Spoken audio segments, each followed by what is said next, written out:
responsible for what he has done.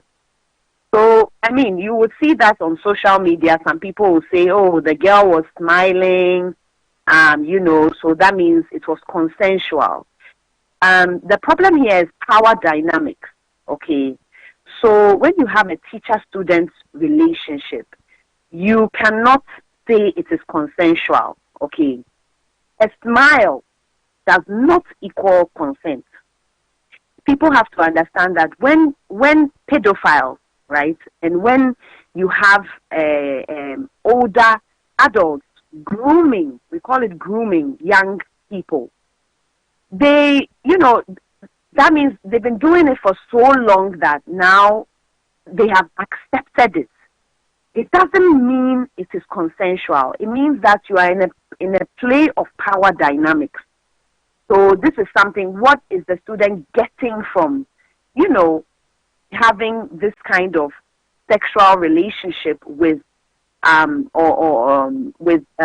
teacher? You understand? This is a head teacher. Is she going to get better grades? These kind of things. It's simply power dynamics. So you cannot say that a smile means consent. Absolutely not, especially coming from children, young people.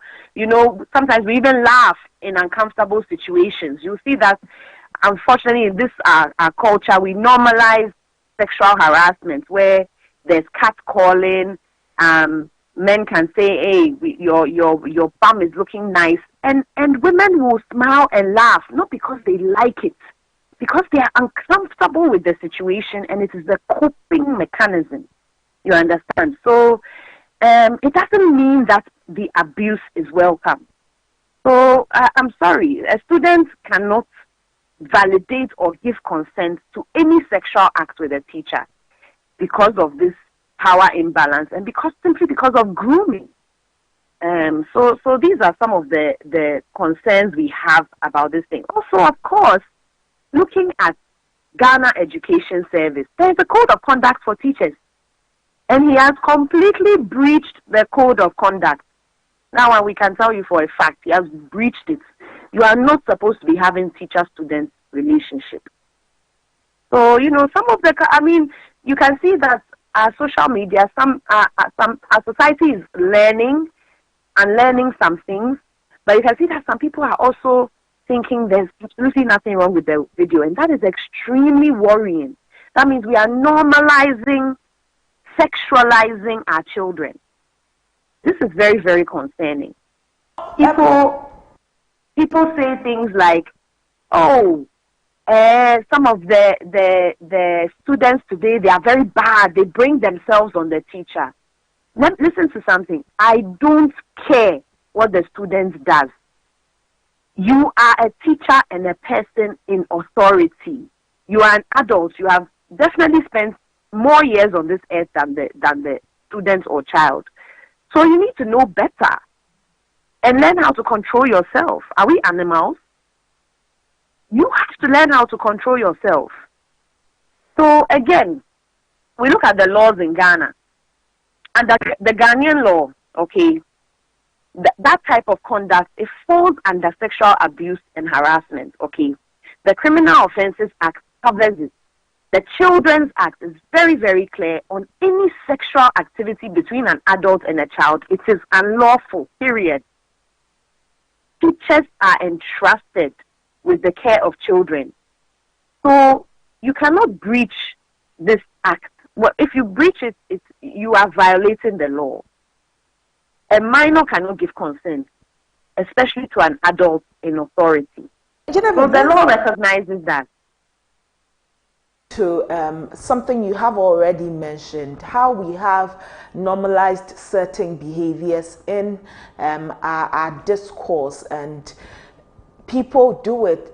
With this video circulating, some of the conversations have been rather bashing the girl than the teacher, even to the extent where they're asking why she was videoing it. It seems that the safety of our young ones are not really the topmost priority for many people, but rather reputation of persons who should rather have known better. And so with this disparity, with this worrying gap that we find, what more can we be doing, our duty bearers be doing, to educate people the more? Because it seems that we have a very big issue of rape culture, of accepting certain things in our discourses, where we would rather bash the victim than the perpetrator. Yes, so again, that's why I was very sad that the girl's face is in the video. Now, there are two things. What if she was recording as evidence to finally report the teacher? Has anyone ever thought about that? Because this is probably something that has been ongoing with the teacher. So she decided, okay, this man trusts me. Let me finally record this man and expose him.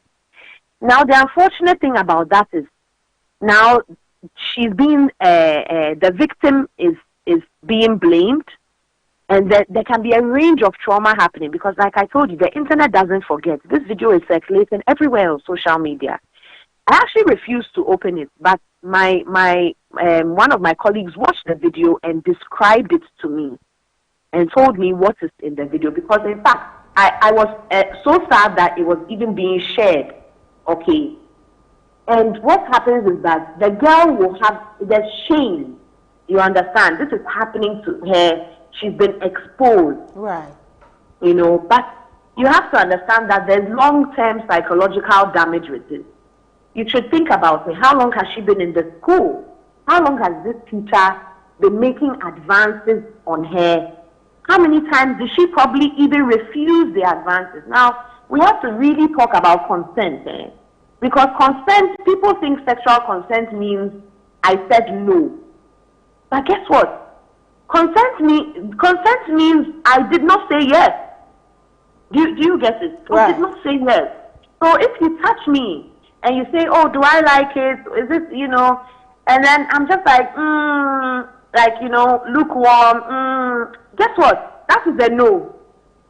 That is a no. So you should not proceed to continue whatever you are doing to this person. Again, consent does, let's just say consent does not even, we don't even need consent in this context because of the code of conduct established by 3 years and the fact that he's a teacher, period. We don't even need this issue of consent. Right. Now, like you said, victim blaming, very, very big issue. You know, we wrongly assume that, oh, once the girl is smiling or dresses a certain way or doesn't scream, you know, we always want to hear a scream. When somebody is being sexually harassed, if the person is not screaming, we say, hey, she consented. We have to move away from that. That consent doesn't mean I shouted no. Consent doesn't mean I pushed you off. You know, there's a coping mechanism people use when being sexually assaulted. Sorry, you know, I'm sure this can be a trigger conversation for some people, but when you push yourself on somebody, the survivor or victim, they can actually freeze. If somebody is about to, some people freeze. They actually are so shocked what is happening. It's an out of body. They can't do anything. So this thing about victim blaming, you're right. Our society has a long way to go. Now, I mean, there are a few things we want to see happen. Okay, we heard the teacher has been removed from the school. Those are the words that the media has reported. Removed from the school. Ghana Education Service should suspend the teacher. Of course, investigations have to go on. That's normal and natural by law. We saw the video, but we need investigations to build enough evidence, okay?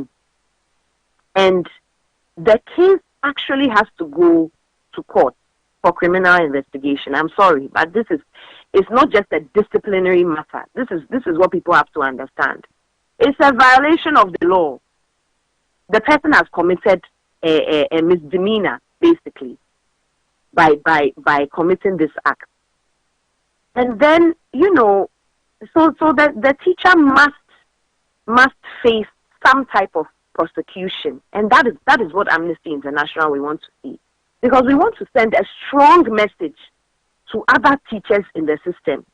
This this act is sexual exploitation of children, and we will not tolerate this in Ghana.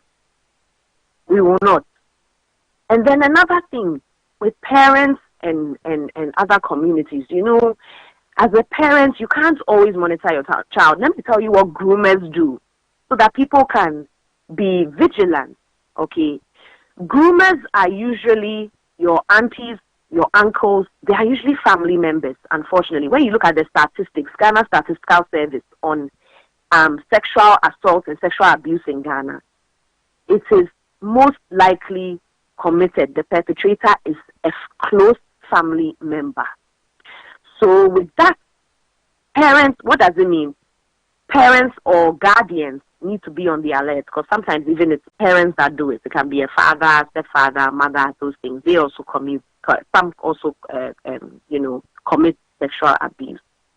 So we need to be alert, vigilant as a society, but we also need to allow our children to be very comfortable in reporting. Now, groomers target vulnerable children. Now, I'm not just talking about maybe children that, how do I say it, maybe do not necessarily look like they have a lot of money, because guess what? Even wealthy children from wealthy families are targeted.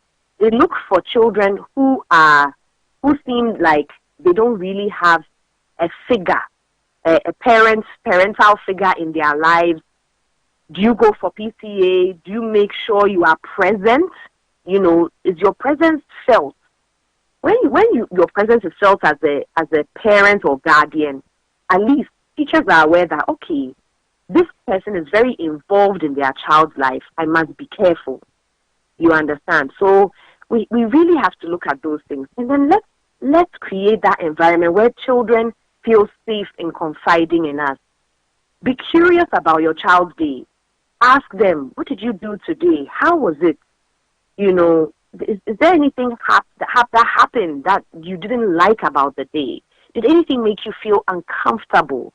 Let's try and have these conversations with our children so that they feel more protected by us. Because groomers will tell them, don't tell your parents anything. If you tell them, I'll do this, I'll do that, it comes with threats and all sorts of things. And then, of course, we need to do more in our sexual education in schools. Now, I've always been of the view, I know in high school, under the Ghana education system, we practice the ABC method, which is abstain, be faithful, use a condom. So abstinence is really the thing in high schools. During my master's, I actually conducted the research in boarding schools to reveal the sexual activity of senior high school students. And in fact, almost every single person I interviewed was sexually active. What does this tell you? That this country is living a lie when it comes to sexual activity. We claim we want to protect our children, so we tell them, abstain, wait before marriage. Yes, let's continue with that. However, let's be real about what is going on in our high schools. Children need to know about protection. Once you are 16, those in high school, when you get to SS3, they're about, as people as young as 14 are sexually active. So how can we let them know how to protect themselves? We need to talk about boundaries. We need to talk about consent. And then we need to talk about how to report abuse. So, I can go on and on and on, but these are some of the things that we have to look at in Ghana. I think I'll end on a last point where it has to do with, people are saying that she's 16, so she can give consent. Again, she's in it's a teacher-student context. There are power dynamics in play. So she cannot give consent. That's out the door.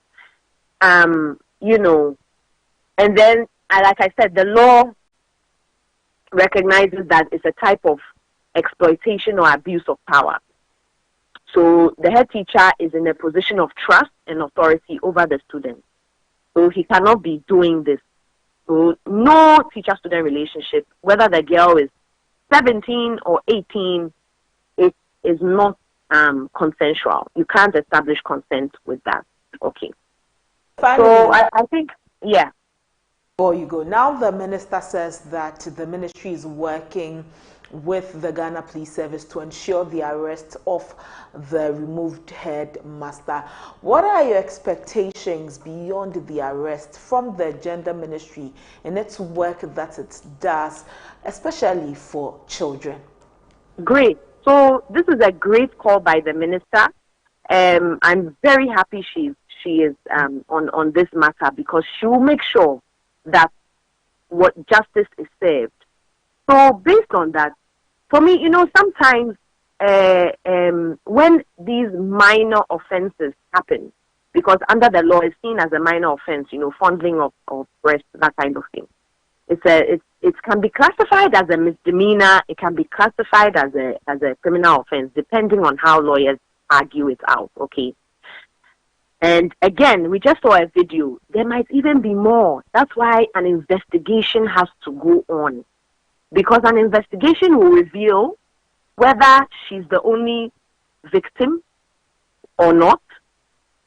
Has the teacher been doing more with her? Because clearly, these are people that you can see that they are used to having this kind of relation. So investigations need to be done. So I'm very, very happy. And in fact, Ghana Police Service, we have the right person there, the DCOP, Madam Lydia. She will definitely ensure that, because she's also a lawyer by profession, by the way. So I know that we are in good hands with these two women. I'm just praying that the right thing is done and this teacher will be brought to justice. And I also wanted to serve as a warning to other teachers that are doing it. We will come for you one by one, because this thing needs to stop. And if it means that this teacher will face, will be, accounted for by the law, justice has to be served, and we'll come for the other teachers that are doing this. It needs to stop in our society. So these are our expectations. The investigations will reveal what needs to be revealed, and justice is served. So we'll be following the case closely. Thank you. Genevieve, we are grateful for your time this morning. We'll look forward to speaking with you the more. No problem. Thank you. Have a nice day. Thank you and enjoy your day. Genevieve Partington is the Country Director for Amnesty International Ghana, weighing in on this issue about the KNUST Assistant Headmaster who has been removed from post because of some very unfortunate conduct. He was seen in a video fondling the breast of a student, taking advantage of his position of power. The Minister for Gender, Dr. Agnes Namomolati, says that the ministry will be working with the Ghana Police Service to ensure that he is arrested. That's all for Front Story this morning on ABC in the Morning. We'll take a break and return with more on the show. Stay with us.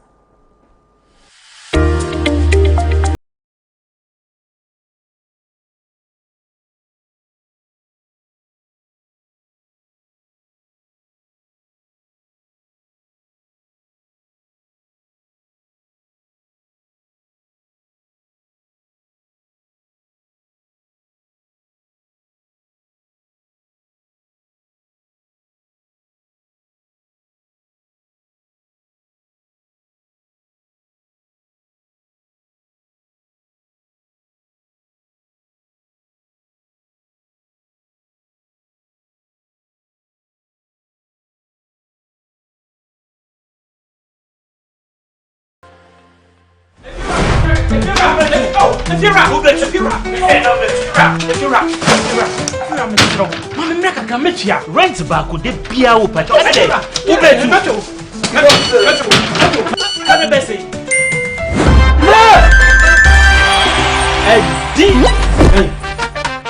Come on, come see what? Where this guy?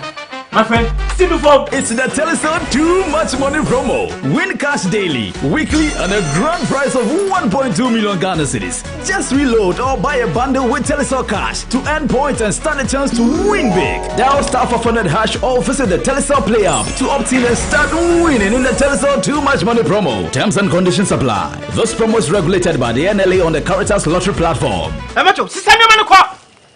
When is campaign? Sister no man ko.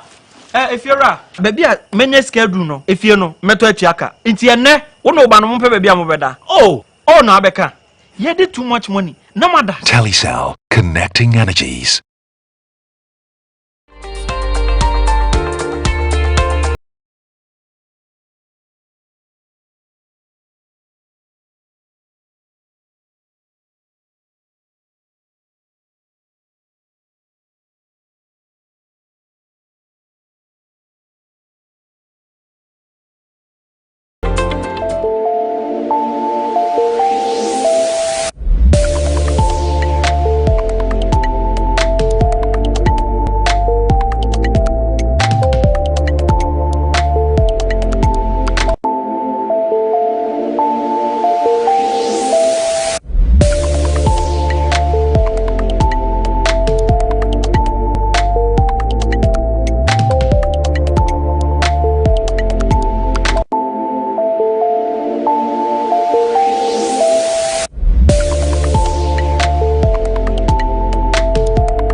Welcome back. You're still watching ABC in the morning. It's time for Business Fix, and we're looking at our engagement with the US over 15% tariffs on exports. And the president, John Dramani Mahama, says that Ghana is actively engaging the United States of America. These are in negotiations to resolve a 15% tariff imposed on Ghanaian exports. This tariff was introduced under an executive order by the U.S. President Donald Trump on July 31 and has been a point of concern for Ghanaian exporters and policy makers. The President, John Dramani Mahama, speaking at the swearing-in ceremony of the second batch of new ambassadors and high commissioners in Accra on Wednesday, October 1, emphasized that the discussions also include the potential renewal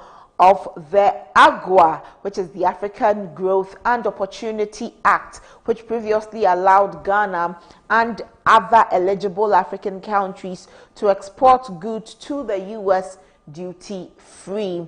AGOA, a landmark U.S. trade preference program which was enacted in 2000, granted eligible sub-Saharan African countries, including Ghana, duty-free access for thousands of products. The most recent extension expired on September 30, 2025. And as Ghana was a major beneficiary, we exported approximately $340 million worth of goods under the preferential status.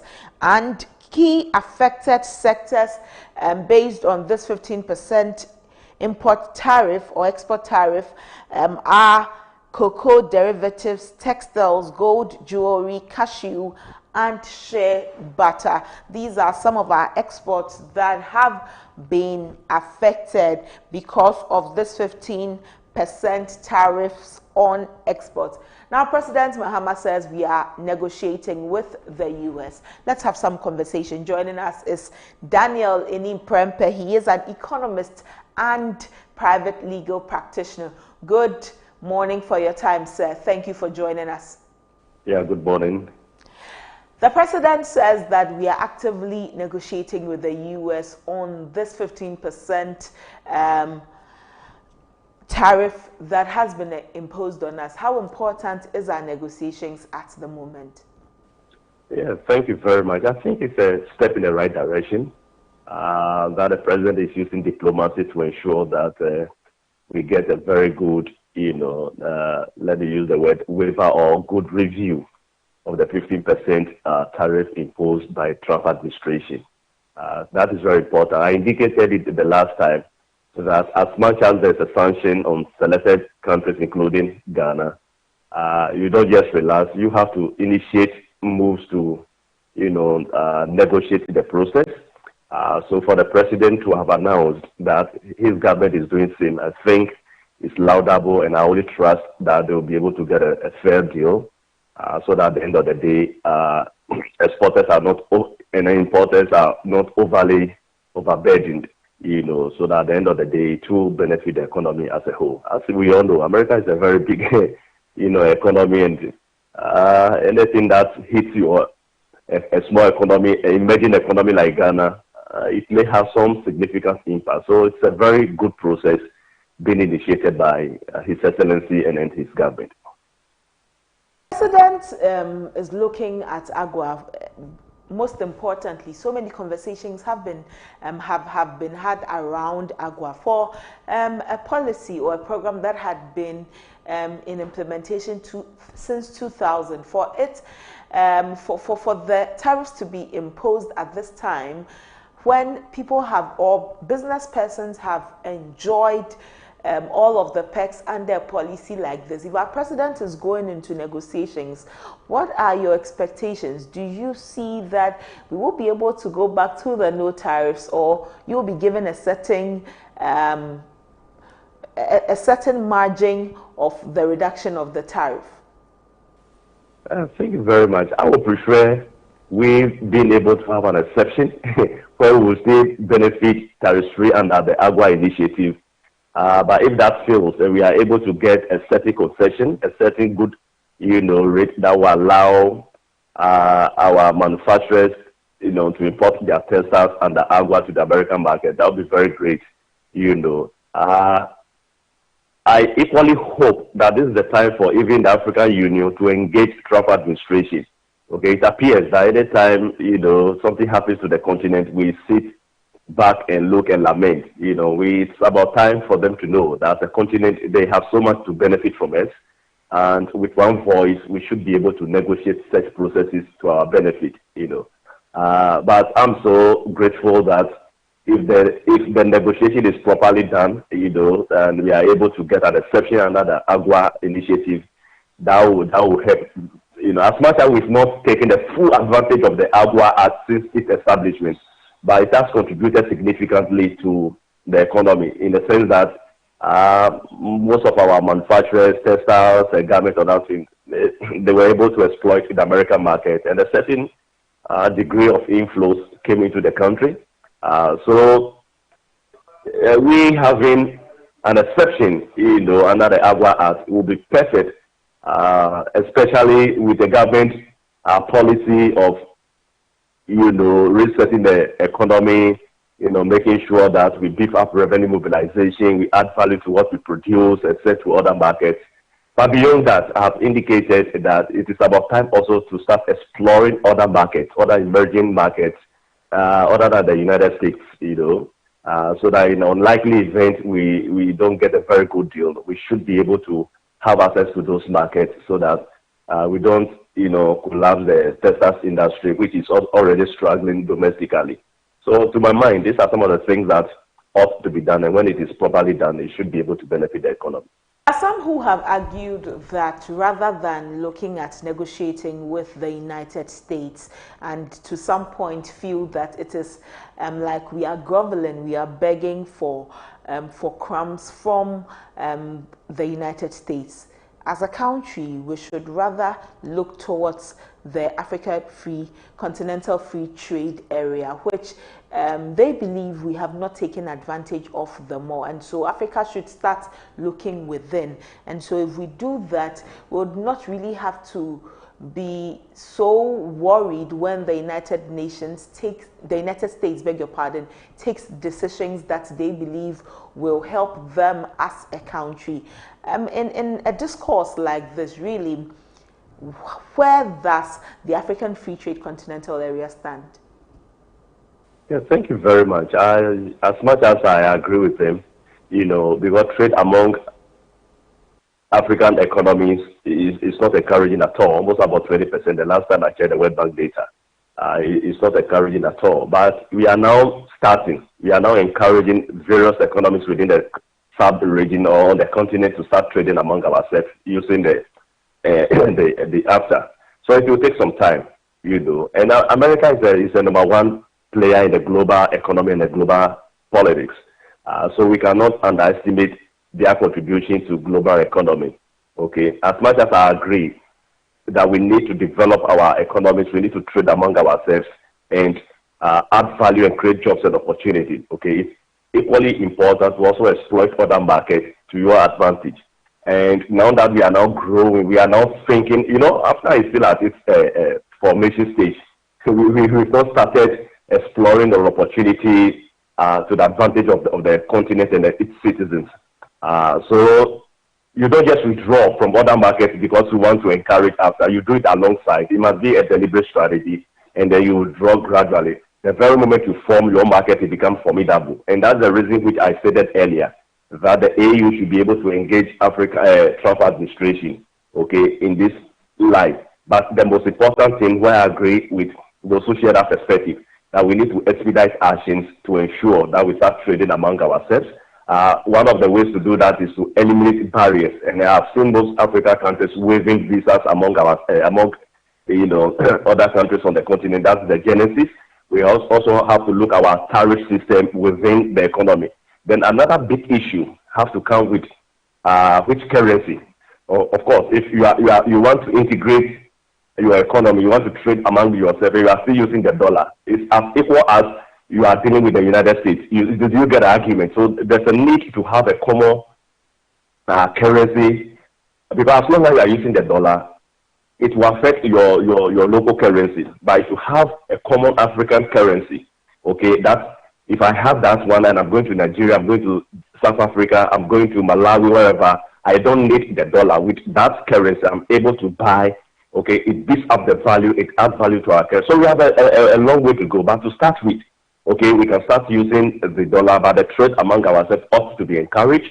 We need to build competitiveness and also ensure that we put in policies that will ensure that we develop the continent as a whole. But we are not yet there. So withdrawal from the American market and any other market, to my mind, it will be fatal. We need to tread cautiously. We are not yet there, but we need to get there as a people, especially as Ghanaian business persons have raised concerns. Many times we have spoken with business groups, and they say that as a country, we are not really taking advantage of the continental free trade area and all. And Ghana, and when you look at our counterparts and other business counterparts in other countries, they do better, or they're doing better than we are doing in the country because of systems that are better working for business persons then. And so for us to get there, what are we doing as a country in our economy? What are we doing as an economy to boost our chances of success, in as much as we are looking at also building the continental free trade area and then becoming a formidable force as a continent? Yes, I agree. If you look at our recent history, it takes time for us to respond or to take advantage of opportunity, and that is bad, though. So I agree with you, and I agree with experts saying that we have not fully exploited the advantage under the African Free Trade Continental Area. My view is that we need to put in mechanisms and processes to facilitate that process. Okay, I recall, I think about 2 years ago, but things might be different. When I visited our office, when I went to the African Free Trade Continental Area, the Ghana Secretariat, not quite encouraging in terms of having administrative setup. Okay, so we need to expedite action. We have what it takes to be able to explore more opportunities under the free trade, under Africa Free Trade Continental Area. And we need to do that. We have to expedite action, put in processes, and be deliberate about it. Make certain investments to be able to benefit within the sub-region, which is very key to draw more inflow into the country and then create the better Ghana that we envisage. At this point where we are doing our negotiations, we are still in the negotiations, as the president has said. Some aspects, some sectors have been affected, and like I mentioned earlier, the cocoa derivatives, gold jewelry, textiles, cashew, shea butter, and all. In this period of negotiations, what are your expectations from our duty bearers for our business persons who have really been affected by this tariff? Yes, my view is that government should immediately use diplomacy. I mean, aside from the American market, just like you indicated, there are other African countries that use shea butter and etc. And even other emerging countries, okay?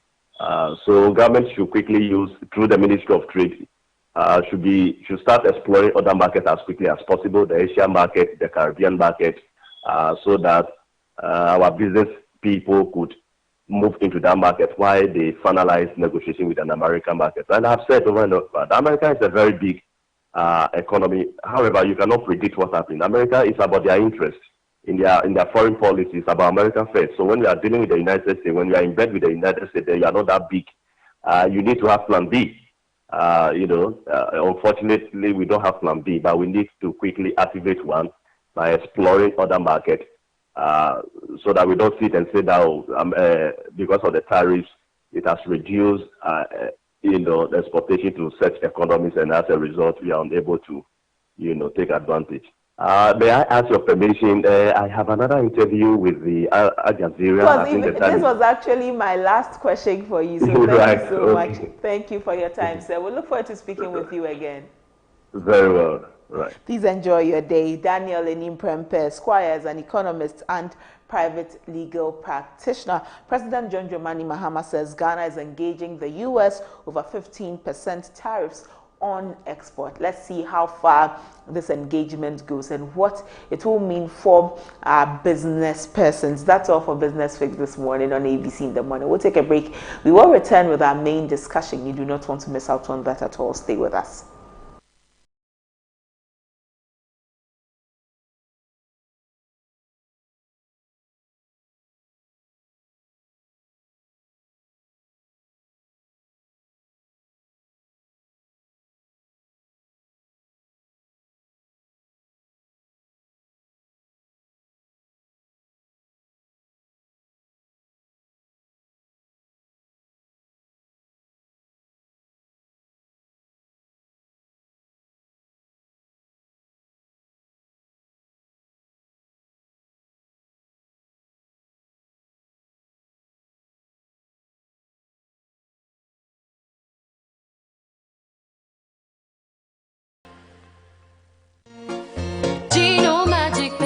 Magic pepper and onion, a delicious tomato mix with tomato, pepper and onion. No grinding, no blending. Ya yeni na da da da. So pa mediane no abe. Come on, Gino, do your magic.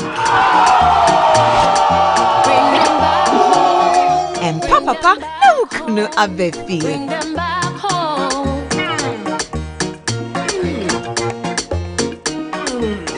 Tasty magic.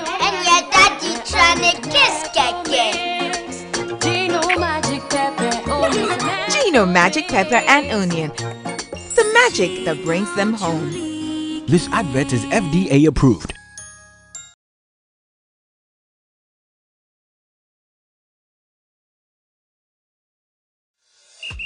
Playing for your country, easy. Scoring, easy. Avoiding injuries, easy. Winning, easy, Charlie. But you know what be easy now? Kivo 4-in-1 Gary mix. Easy. It gets everything inside. Gary, creamer, sugar, roasted groundnuts. Just add water, then sharp my soakings make ready. Taste and energy, make easy.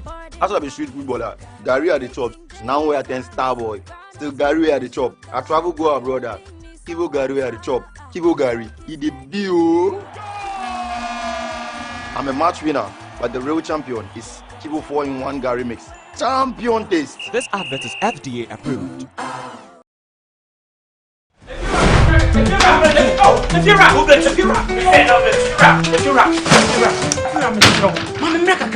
Rent back with the beer open.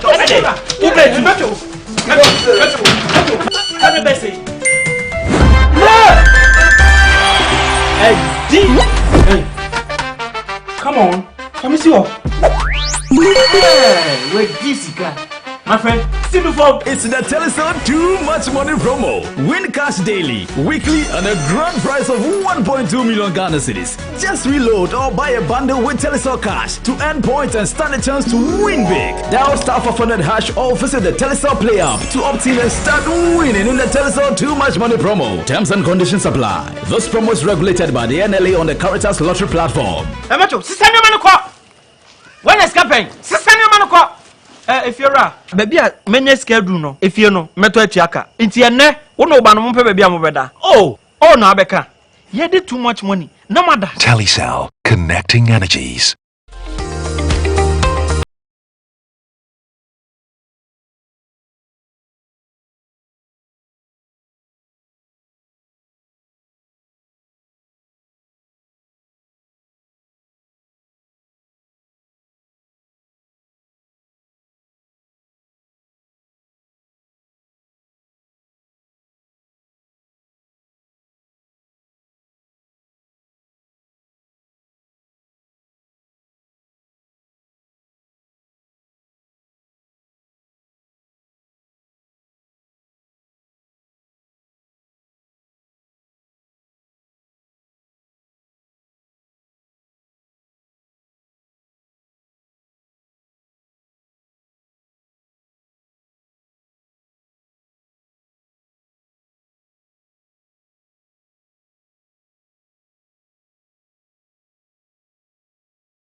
This ABC in the morning live here on ABC News GH. We're streaming live on YouTube. Our channel is ABC News GH. If you have not subscribed to our channel yet, please do that. Kindly subscribe to our channel and tap on the bell just there so that every time we are live and we post any videos, you will be notified. It's time for our main discussion. We're still having conversations about DSTV. A few weeks ago, the Minister for Communications, Sam Nate George, said that he was going to impress on DSTV, the operators of DSTV multi-choice, to reduce their packages, the price of their packages, because if you looked across board, across the continent and the countries where multi-choice operates, Ghana is receiving the shorter end of the stick. We are paying more for less. Other countries are actually paying so less and having more, and so why can't we get the same deal or even better? And the minister was very emphatic. He said that he was not going to get out of the negotiations without a reduction in the prices. Fast forward a few days ago, we received some information on this DSTV pricing. The minister addressed the media, and the conversation was about packages and about upgrading and downgrading of packages, getting more for the money you had paid. And so in effect, Ghanaians said, Minister, we think that what you said is not in line with what you promised. And so, like the social media lingua would go, what I ordered versus what I received, there is a big disparity. And so the minister has been clarifying situations. Some people still say that no, if you had reduced the prices, you would not need to do any clarifications. We would see it. If you said you were selling a bottle of water to us at 5 cedis and then you were going to reduce it, and the next day you're selling the bottle of water for 3 cedis, 50 pesos, then we would see a sharp decline, and you wouldn't even have to explain to us that this 500 ml bottle of water has reduced from 5 Ghana cedis to 3 cedis 50 pesos. But if you come and tell us that, well, it's still at 5 cedis, however, you're getting 750 ml of water. We did not ask for 750 ml. What we asked for was 500 ml of water, but at a lower price. And so these are the conversations on social media. Social media is split. Some say that the minister has done a yeoman's job. He has gone above and beyond for us as a people. And so be grateful to the minister. Others say that, well, it is not what you promised us. And so, minister, come back again. The conversations have just been varying. But DSTV Multi-Choice released 2 statements actually. One statement was, we've got you promotion, and they gave us some FAQs, some frequently asked questions. Let's go through these FAQs where Multi-Choice says that, what is this promotion all about? It says this promotion is our gesture to give our customers even more value. New, active, and previously disconnected customers who are active during the promotion period on DSTV will get to view one package higher than what they have paid for at no extra cost. 2. Why is DSTV bringing this promotion to customers in Ghana? Multi-Choice Ghana remains committed to delivering the best video entertainment experience by telling the best local and international stories, giving access to nail-biting sporting action and up-to-the-minute news, as well as leading international series, movies, documentaries, and children's entertainment. This promotion is to thank our loyal customers for their continued support and reward them with all the channels available on the highest package from their current package. 3. How long is this promotion valid for? This promotion will run for a limited period. It will start on 1st October 2025 and run until 31st December 2025. Terms and conditions apply. 4. How do customers in Ghana qualify for this promotion? To qualify for the promotion, you must be an active, disconnected, or new DSTV customer living in Ghana. Make or have made payment in full for your current package. Join as a new DSTV subscriber and be entitled to access a DSTV package. General residential customers have an approved DSTV decoder. And 5. What packages are eligible for an upgrade? And then it gives a list of eligible DSTV packages. Following this statement by Multi-Choice, they said, well, Minister for Communications, Sam George, this is directly different from what you had been telling the people of Ghana. In any case, this is even a promotion that DSTV is running, and you're speaking to the media is doing more good to Multi-Choice rather than to the country. You are giving them free PR, free promotion at no cost. Well, after this statement was released and the minister came under intense scrutiny, DSTV released another statement, and this is their statement. DSTV says, clarifications on DSTV value offerings.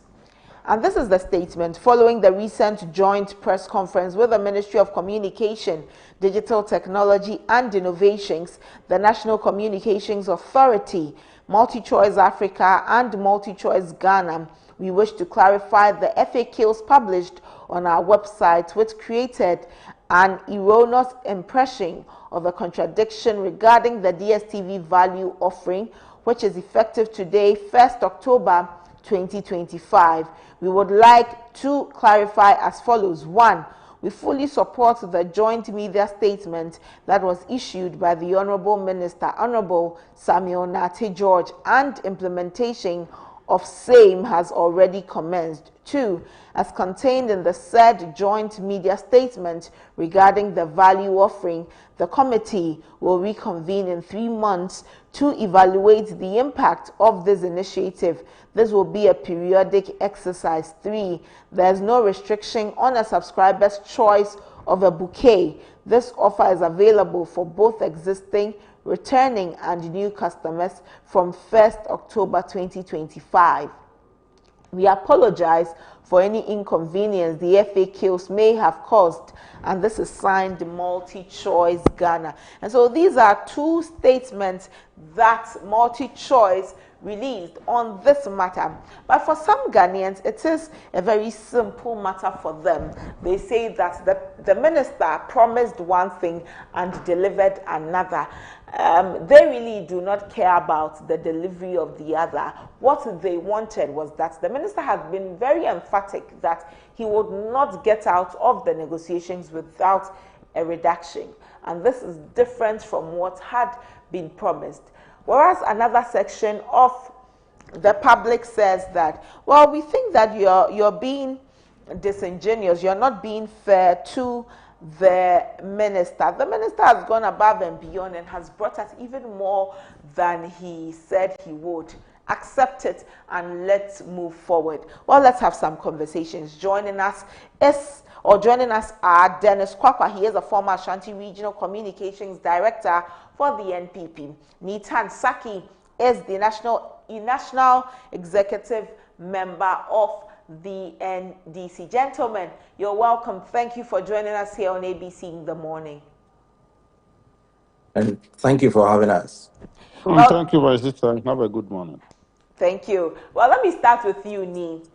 The minister, who also is a member of your party, had said one thing. He promised Ghanaians one thing, a reduction in DSTV prices. And he says it was going to be a 30% reduction in these prices. Now, after so many back and forth, we saw all of the back and forth on social media. The minister holds a press conference, and we are not seeing the 30% reduction. We are rather seeing an expansion of the bouquet that people are on. Do you not agree with the Ghanaian people when they say that the minister has not been true to his word? Thank you very much. Anybody who say that the minister has not been true to his words may, let me say, use the best word, is ungrateful. The minister has shown that he is really there for the people of this country. If it were somebody, they would rather connive with the service providers, get some money from them, and it will remain safe. But this is a minister who has been very steadfast, who has demonstrated his love for Ghanaians, who has demonstrated his commitment to serve this country by ensuring that the people of this country are given the best. And my sister, whether it is a reduction or whatever you call it, you at least Ghanaians have been given some better offer than they were having. Now, if you purchase a particular amount, what you used to get, you will be able to get more. What else do we expect? I think this is something that all of us should tap the minister at the back rather than to say that he has not been truthful to the people of this country. Don't forget that the DSTV is also in business. So everything you do, you must do it by negotiating with them. But I think the minister deserves applause rather than criticism from anybody. Anybody who stand anywhere to say that the minister has not been truthful or has not done well for the people of this country may be doing something out of, well, I don't want to say hatred, but maybe the person does not really understand what he or she is saying. But I think today we all acknowledge the fact that, in fact, Honorable George Jata has really done for this, has really done well.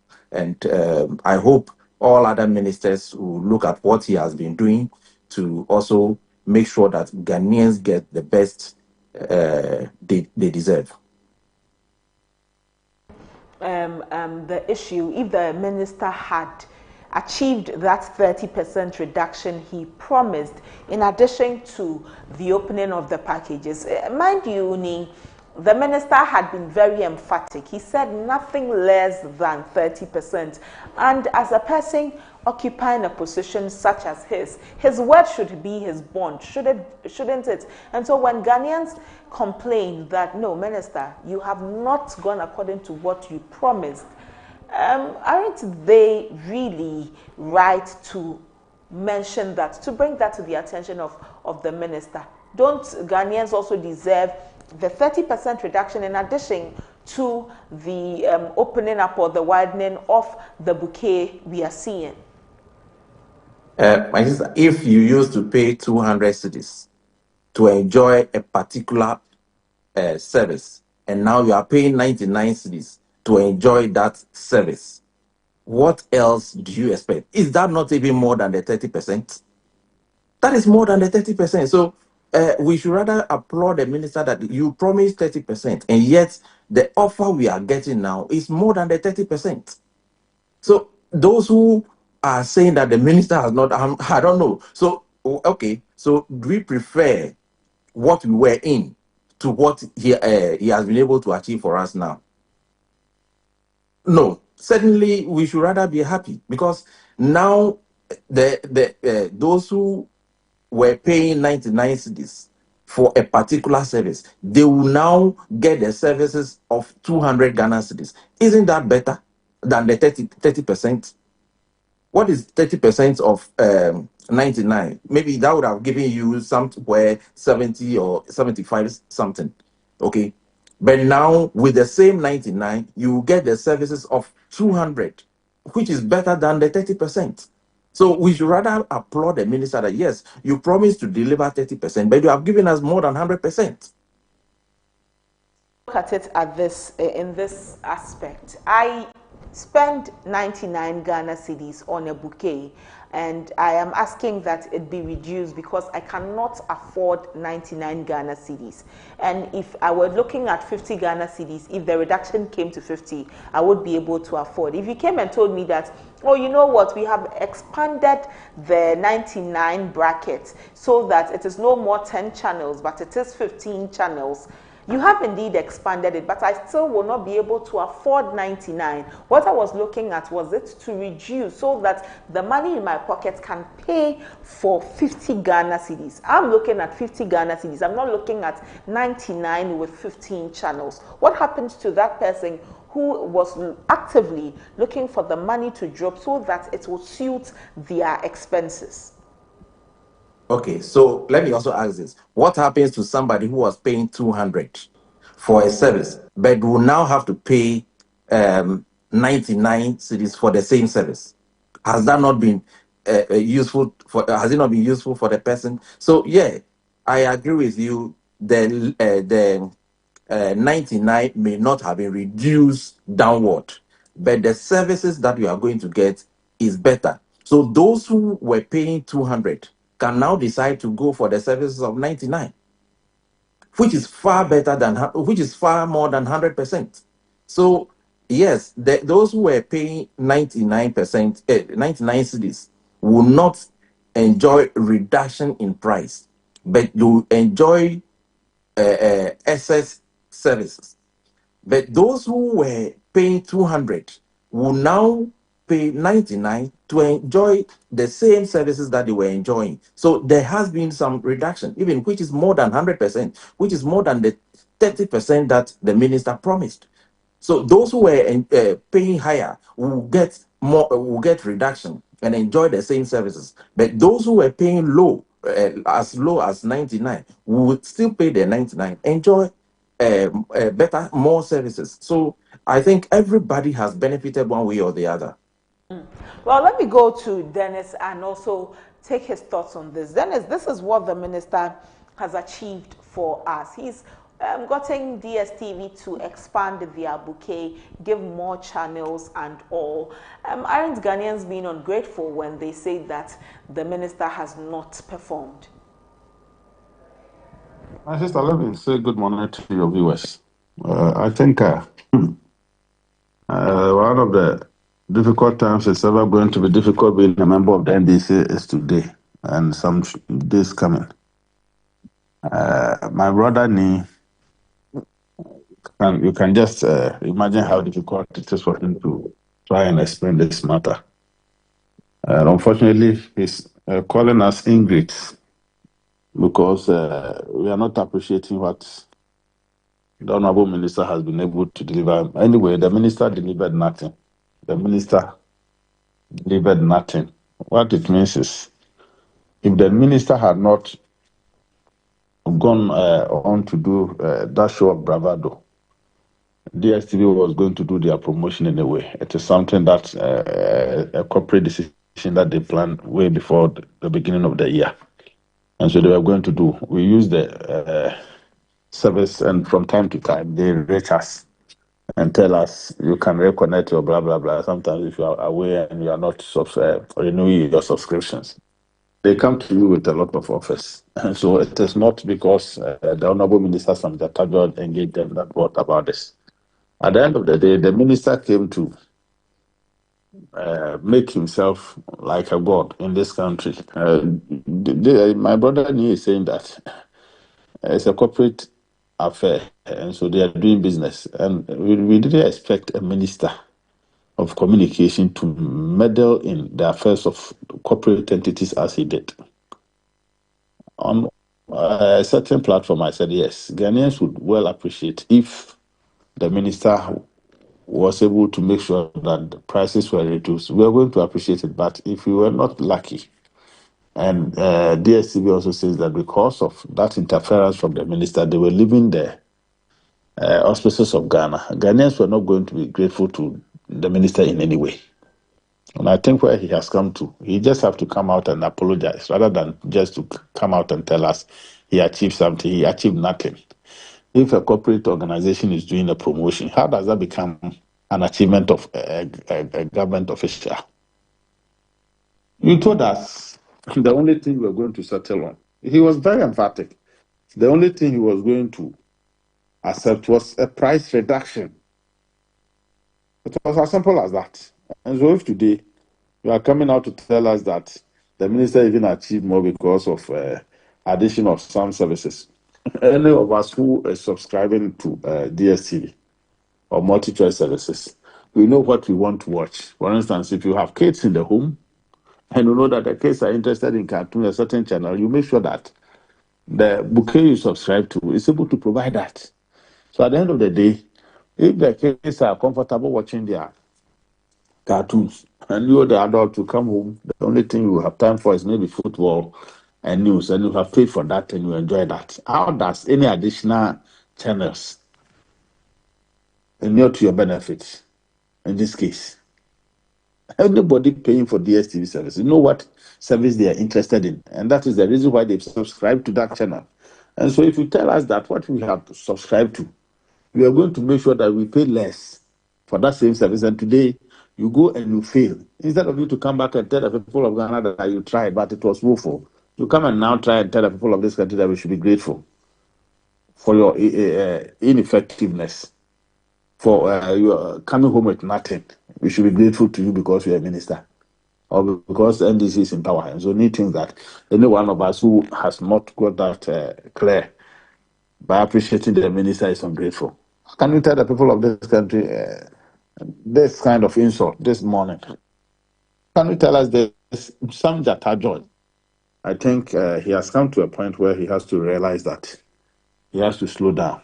And if Ni and his party people will be charitable to him, they'll have to sit him down and talk to him well. Yesterday, you see, when he was embarrassed at a function with the president, many people were speculating or sharing that video because of the outcome of this DSTV stuff. Because he felt there, people thought that it is something that people must watch and condemn. You go to an event with the president, you don't even look at your president. And that show of bravado every here and there. That is what he exhibited yesterday, until the president himself had to tell him to stand up.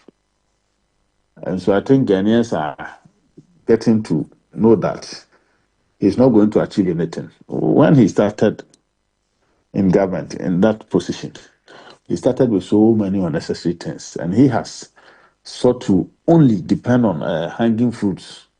You want to just tackle any low-hanging fruits, do something and tell the people of this country that he's working or the government is achieving something. When they came up to tell us that he was making data cheaper in this country, data has become more expensive. And he is saying that if he had been any other person, the person would have gone for money from multi-choice without the added services. Multi-choice, you think an organized corporate entity like multi-choice will just go out and give money to people, even because they have planned to offer promotions. Why would anybody be able to take money from them and tell them not to run their promotions? And the things they are doing here is not only peculiar to Ghana. This is an international organization. If you, this guy, the minister, if the minister was going around and telling people that if they don't agree, I'll shut them down, you shut them down at the peril of who? Their satellites is in the air. Any other person anywhere in the world can hook up onto it and enjoy the service and pay for it. And so if you want to disengage Ghanaians, a number of about 2 million or 3 million people, I think the number could even be less. From their service, you think we are going to be able to collapse their company. So the minister has done nothing for anybody. I think you and your people must come to clear terms with that. The minister has done nothing. He promised emphatically that he was going to seek a reduction of 30%. When people are going on negotiations with government in this country on a salary increase, people may go with 30%. At the end of the day, government gives 3, 4, 5, 10, 15. At least the people know that they've come home with something. You told us you were going to bargain for a reduction of 30%. You didn't even come home with a reduction of 1%. And you tell us that you achieved something for us. What do you take us for? But Dennis, I mean, more channels for the betterment of the people. Channels for who? What do we need the channels for? But for your viewing pleasure, the upgrade to the next bouquet. Don't let us behave as if the Ghanaians don't know what they want. I told you that. If you go to anybody subscribing to DSTV, this promotion that they are doing is in the next 3 months.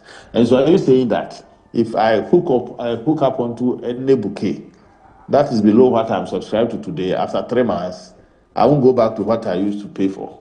Well, but Dennis, because there are certain services that I watch that make me enjoy DSTV.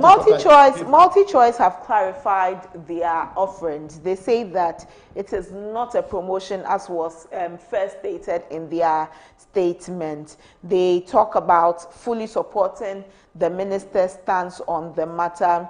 They said that it will be reviewed after 3 months, and so, as the minister said, so it is, and so we cannot even call it a promotion as anymore. And what do you understand the term review to be?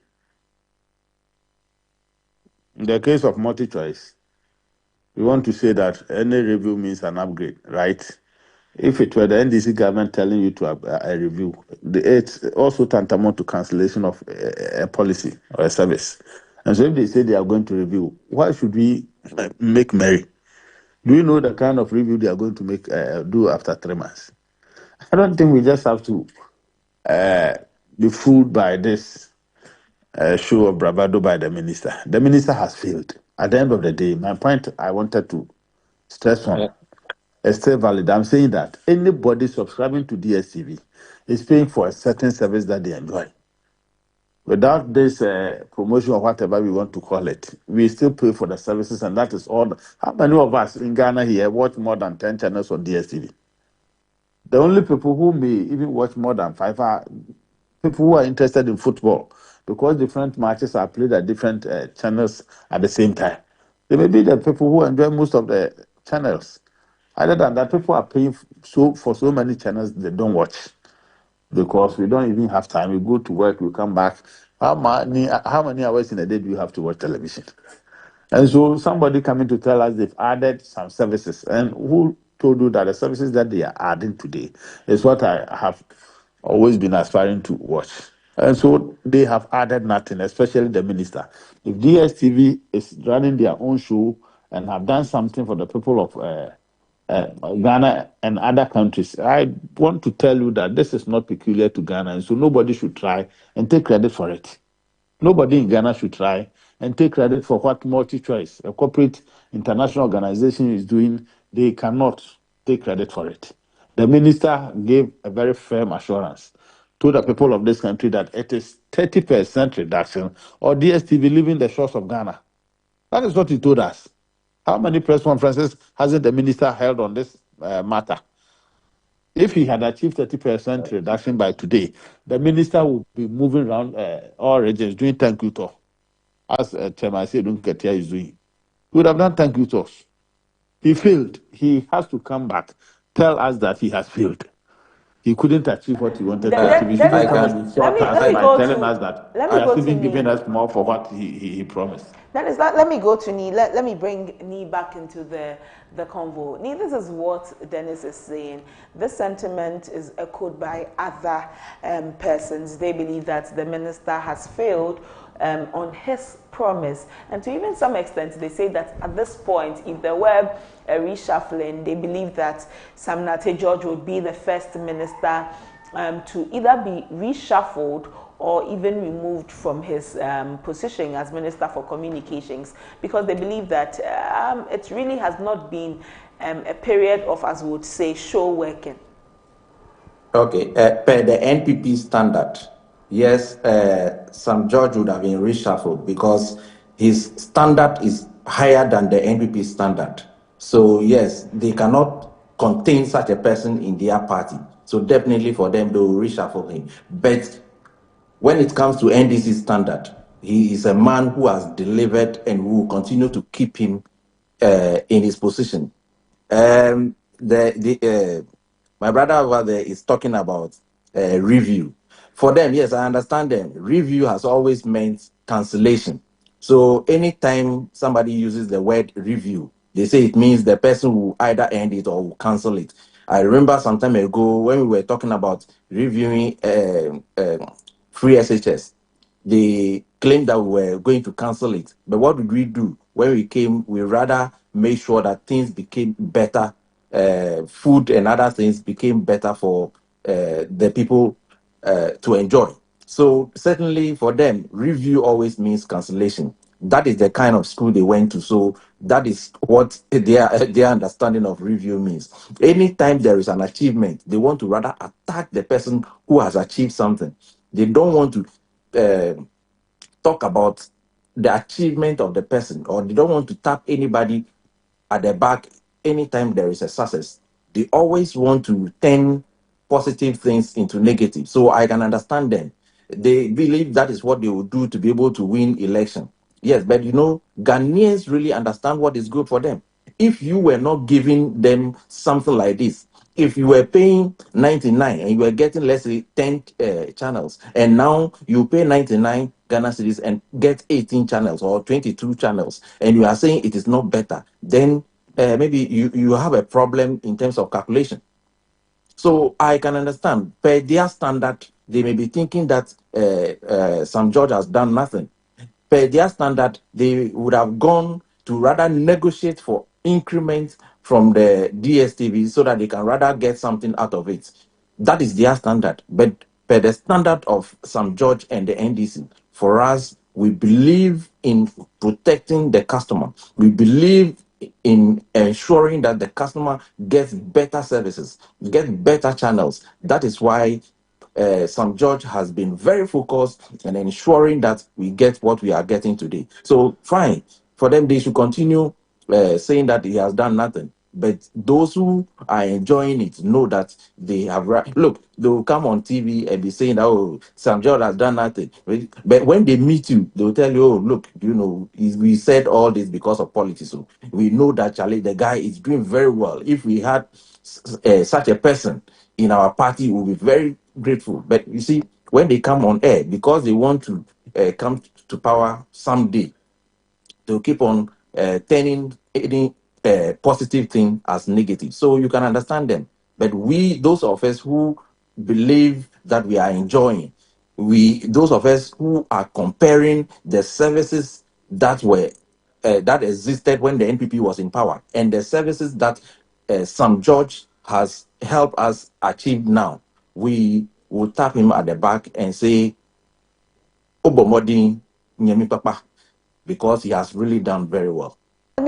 Indeed, is it Ebomode Ake Onyemi? Because DSTV, in reviewing their prices earlier, they stated the prevailing rate of the dollar to the cedi as their reason for increasing their prices. It's also why when the minister started this campaign about reducing their prices, the cedi to dollar was also a key factor. Now, DSTV says that there will be a review after 3 months.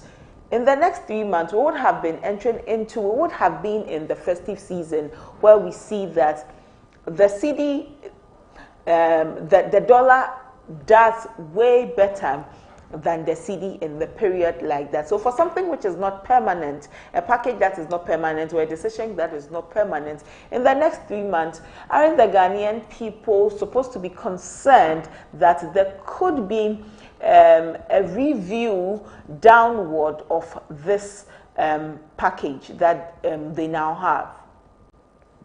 have? In life, nothing has ever been permanent. Even the salary that you used to get is not the same that you are getting today.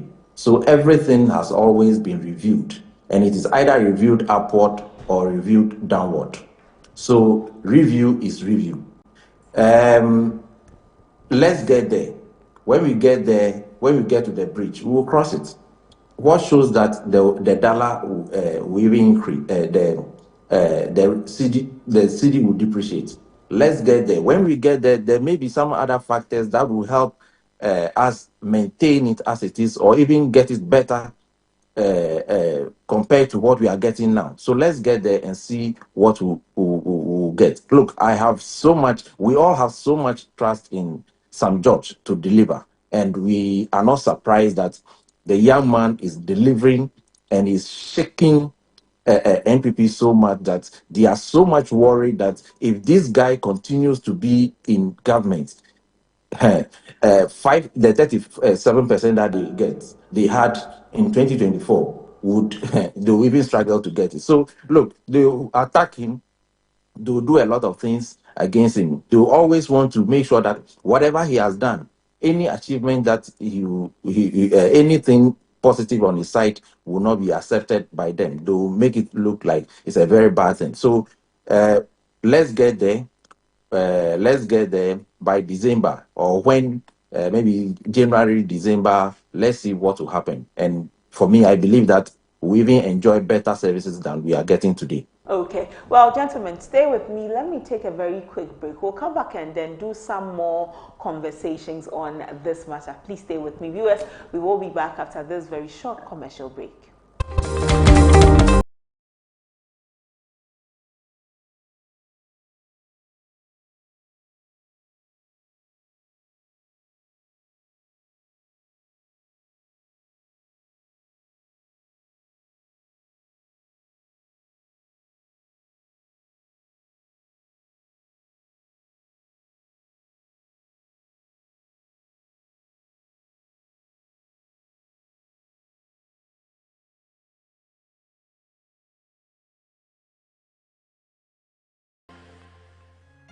Hey, so mommy, who is going to do my wade jollof? Oh, Kwame. You know our secret, right? Yeah. Efia. Yes, me. I've got it. Now add your Chino jollof mix. The perfect blend of tomatoes, pepper, and fine herbs and spices to ensure a consistent taste every time. And there you have it, your original Ghana jollof. Jollof so good. Jollof so good. Tasty, yeah.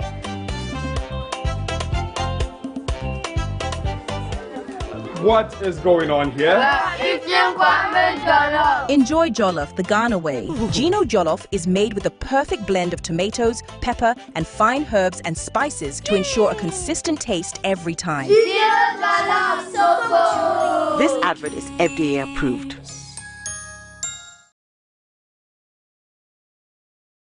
Imagine a sport without rules, a game without passion, an arena without chance. What drives the champions? What fuels the rivalry? What separates the winners from the rest in the world of sports? On the show, we shall start by interrogating your athlete's health matters with expert insight from our renowned medical professionals, providing you with actionable advice and cutting-edge knowledge to prevent injuries and optimize performance. Then we'll connect you to the talking points where we'll bring you the big names, the famous faces, and leading voices on our radar in the world of sports for a lively conversation and diverse perspective. Eugene Soti, your chief data guy on the talking points. On the African Tracker, I'll break down the performances of your favorite African players abroad, scrutinizing every detail and exploring the nuances and rules governing the game.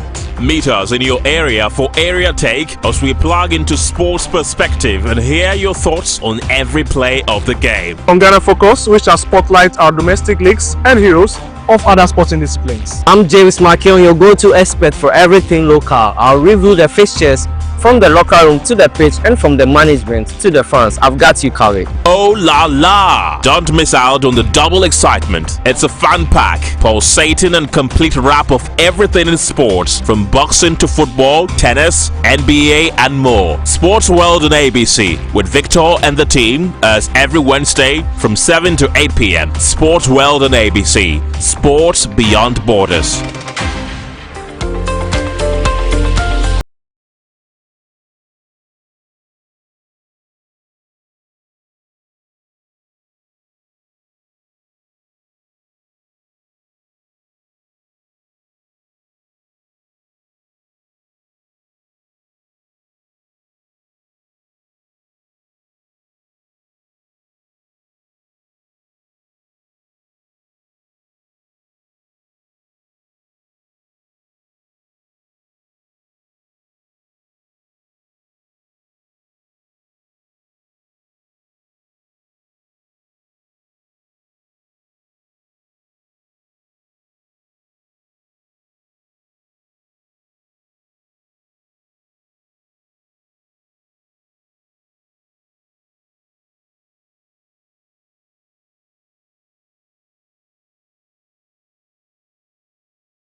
You're welcome back. This is still ABC in the Morning Live here on ABC News GH, and we're still streaming live on our YouTube channel, ABC News GH.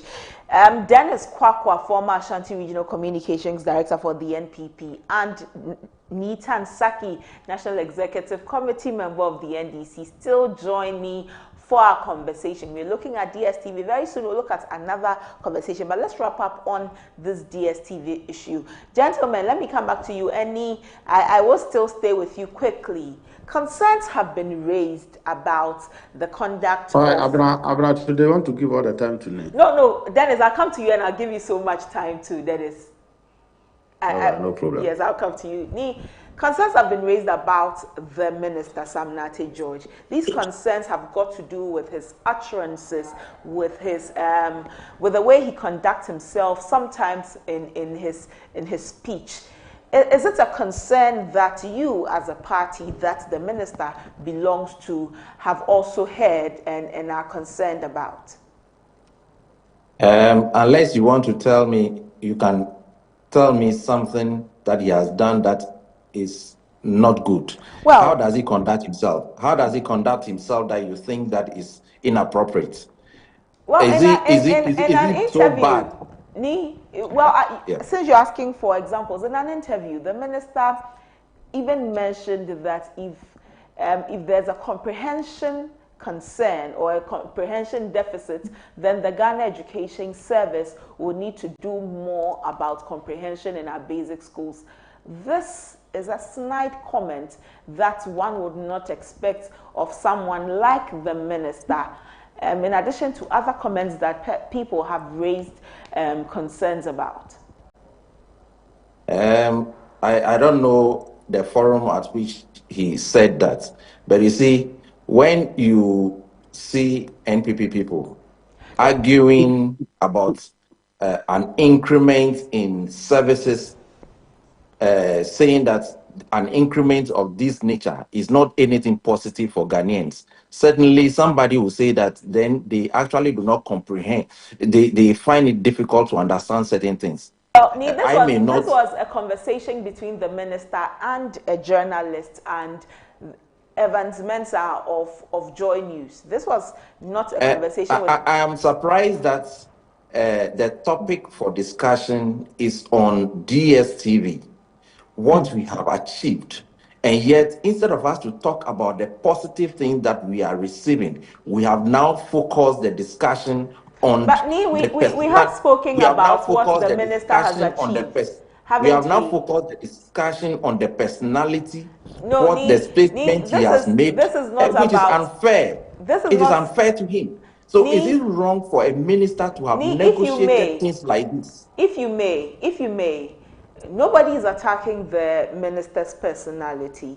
We are talking about what has happened with the minister's conversations with DSTV and how far we have come, the packages that have been opened, which we have spoken about. Now I bring in a conversation where indeed concerns have been raised on social media. We have looked at some concerns, and I will not call it coming from MPP quarters. These are from the regular Ghanaians who followed certain conversations and have raised concerns about the minister's posture when it comes to answering certain questions. And that's why I ask, the minister belongs to your party, the National Democratic Congress.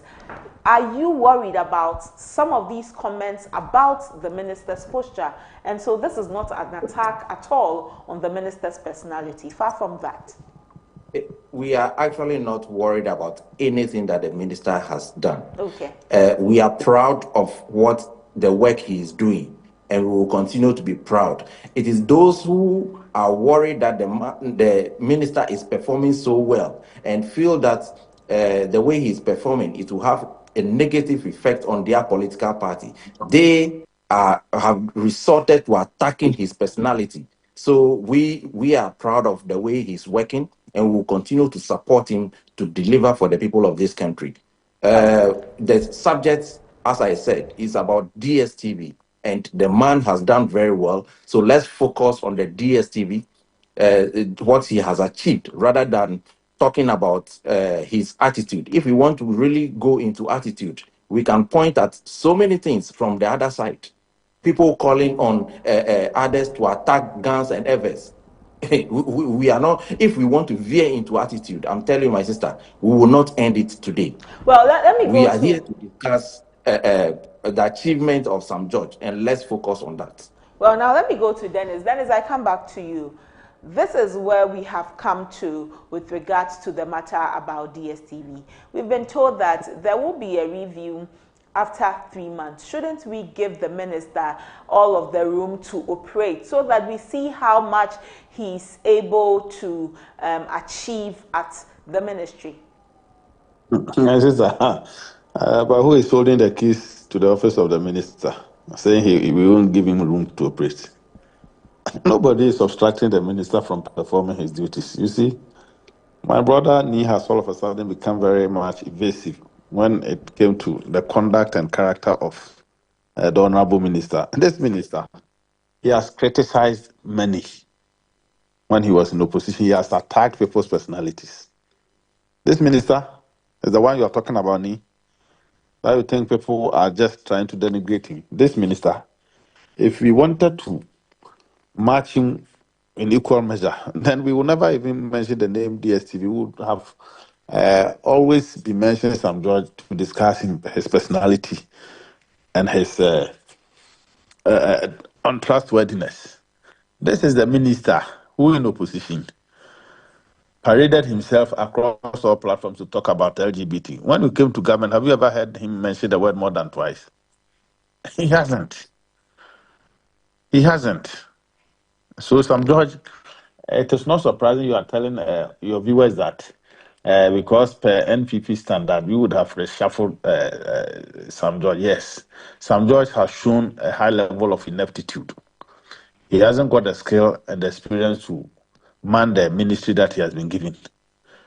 As young people, as you and I am, we would have wished that the minister execute his mandate with diligence and decorum. When he was flexing muscles concerning the supposed reduction of DSTV fares, he cited the strength of the city at that point. And some of us were telling him that probably the company would be cautious because of the exchange rate volatility in this country. Because at that point, he was thinking that the strength of the city was much appreciable, that you needed just 10.2 or so to get $1. Today, how much are they quoting even from Bank of Ghana? Is it not about 12.6 or so? Yesterday, the forex were trading at 13.7.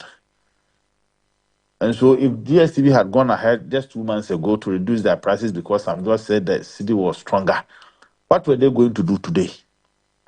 So we told the minister to tread cautiously because he wanted to serve the people of this country. And we were going to be grateful if he got what he wanted for us. But his conduct itself did not help him in the course of that negotiations. You only come out, speak on authority as if you control multi-choice across the globe. And so he didn't expect multi-choice to also crumble under your feet, bowing to you simply because you're a minister of communication. Somebody was a minister last 10 months ago. There was a communication minister. Some just chastised her many, many, many times. But they had worked with multi-choice before.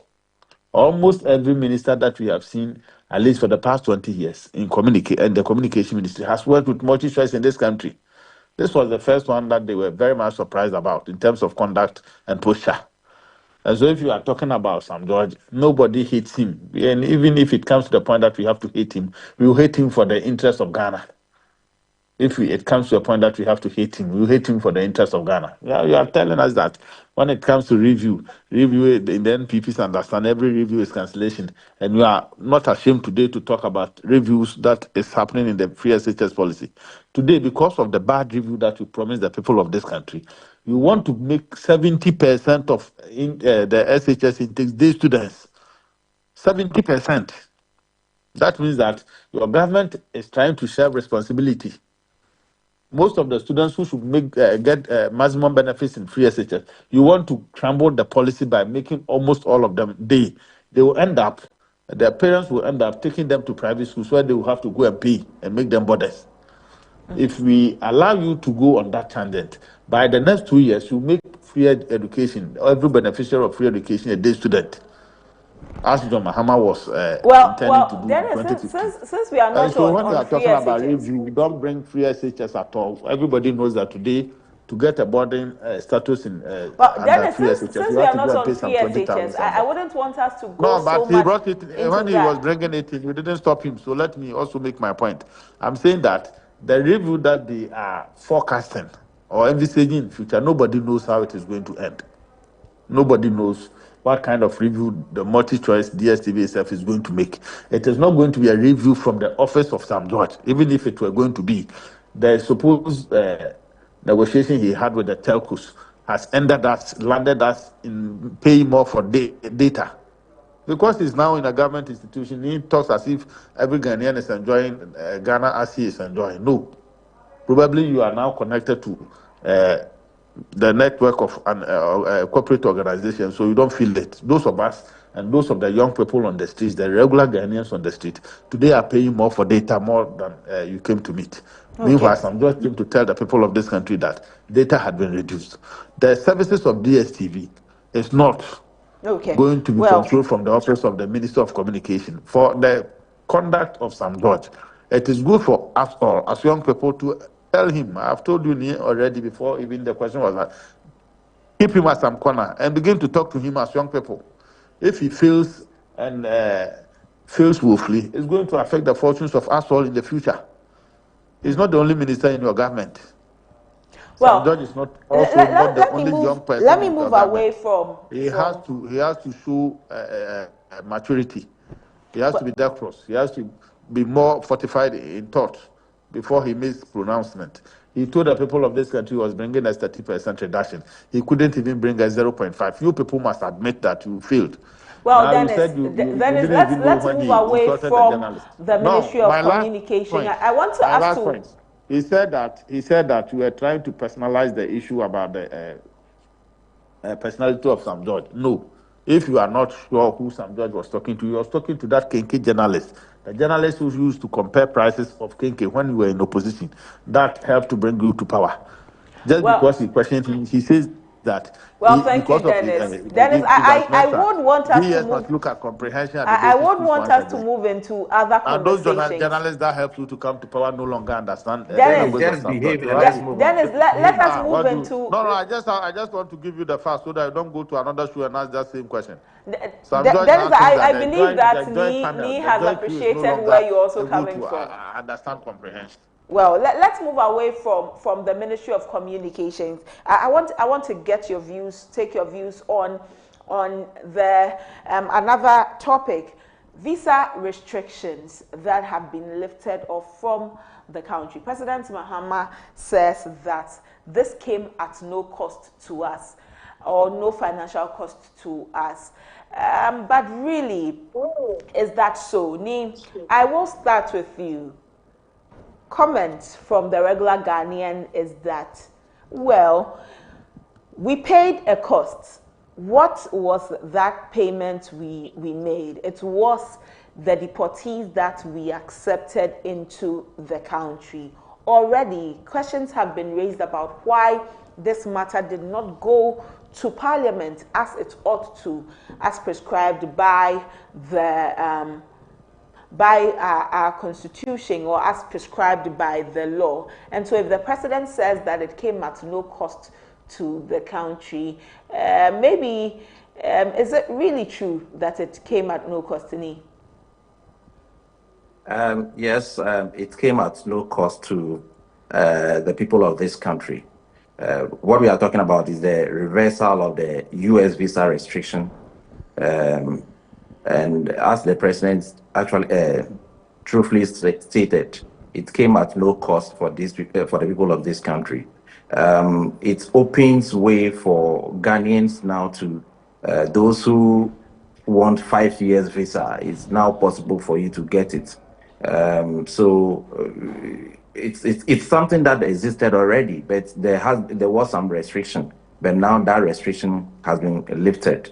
And it's all as a result of the good relationship, good diplomatic relationship that Ghana has had with the U.S. and the other international organizations. So I think this is a good thing, and we thank the president, we thank the Minister of Foreign Affairs for the good work done, and we hope that he will continue to have good relationship with other international partners for us to be able to benefit as Ghanaians.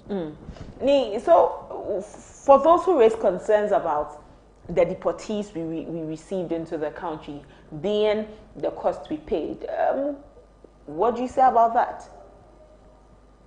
This is not the first time that deportees were received by this country. So I cannot say that by receiving a deportee, it means it's a payment for something. If receiving these deportees is a payment of what we are enjoying, then I think it's even a positive thing, because just receiving somebody I'm a Christian, okay? So if somebody is not welcome somewhere, or if somebody needs a place or needs some help, and I offer it to the person, I don't even expect any favor from anybody. So if anybody decides to favor me because I'm doing something to help somebody, well, then it's a plus to me rather. It means the person has But recognized according that I've done something good. But certainly it is not the cost of what we are enjoying from it's just because of the good relationship we've had with the US. That is why they have decided to lift this restriction. But if it's because of the good relationship we have with the US, why then did they have to impose the restrictions in the first place? The restriction was not posed on only Ghana. It's not only Ghanaians or maybe only Ghana. Okay, it included many other countries. But you realize that Ghana is just one of the few that they have decided to reverse. So if Ghana had not done anything positive, it would have remained as other countries as they have done to other countries. But because of the good relationship, they have decided to now work on Ghana's own instead of maybe waiting to do whatever they want. Now they have reversed it, and that is what we should all be proud of and happy about. But Benny, the concerns that have been raised about sidestepping what the law prescribes about going to Parliament before any deportees can be received into the country, aren't we supposed to be looking at all of that? Because we received deportees into the country. Parliament was not sitting. The matter did not even go to Parliament for approval, but then they did come into the country. You look at what happened with Gitmutu and what was clearly stated that you cannot sidestep government in making these decisions. And so away from being a Christian and accepting everybody, even if they are not welcome elsewhere, what does the law say? Shouldn't we have gone according to the law? Well, where are those deportees now? Are they still in the country? Beyond them not being in the country, are they still in the country? Come into the country. They are no longer in the country. But they did come into the country. Yeah, they came into the country, and now they are out of the country. They are out of the country. They are no longer in the country. If their existence is so harmful to people, they are no longer. So those who are worried about their existence, they are no longer here. So I think they will be happy about it now. It's not really about the harm. It is about sidestepping what is laid down in law. It is about not going according to the standards. My sister, this is not the first time that deportees have come to this country. Yes, I agree the law must be adhered to. But there are times that you need to also look at some urgent things and take some decision. So yes, now the deportees are no longer here. But the focus of this morning's discussion is on the reversal of the restriction. And the reversal of the restriction is not as a result of the deportees. It is because of the good relationship we've had with, or we've been having with the US and all the other international bodies. So let's forget about maybe deportees. No. It is not a payment. And I'm saying that even if it is a payment, so long as they came here and did not do anything harmful to us, if this is a payment for that, then we should rather be happy that we have done good to somebody, and as a result of doing good to somebody, we have gotten another good thing. Okay. Well, let me go to Dennis. Dennis, the president says that the U.S. visa restrictions reversal is not anything. We did not pay for it. It has not come to us as a cost. First, shouldn't we be excited that the restrictions have been lifted? Sister Nee, my brother Nee is shocking me this morning. He takes governance issues as if he's mediating his family matter. That's not your family affair, please. Just with two apologies. We are talking about national security issues here. And you want to tell us that now you are good Samaritans for receiving people into the country. And so, what? God is going to bless you. We are not running your family business, please. This is a country's destiny. It's national security that we are talking about here. You are telling us these people did not do anything harmful to the people of this country. The same reasons were given to the people of this country when President Mahama accepted the Gitmo 2 people into the country. At the point when he had received them, having come to tell the people of this country that we are all safe, despite the coming in of the Gitmo 2, he went further as a president of the country, who is the commander-in-chief of the Ghana Armed Forces, who could at any point in time call the Ghana Armed Forces to give him the maximum security he ever wanted. Further beyond that, went to purchase a pistol for himself, a 15-round bullet pistol. The president has needed to protect himself.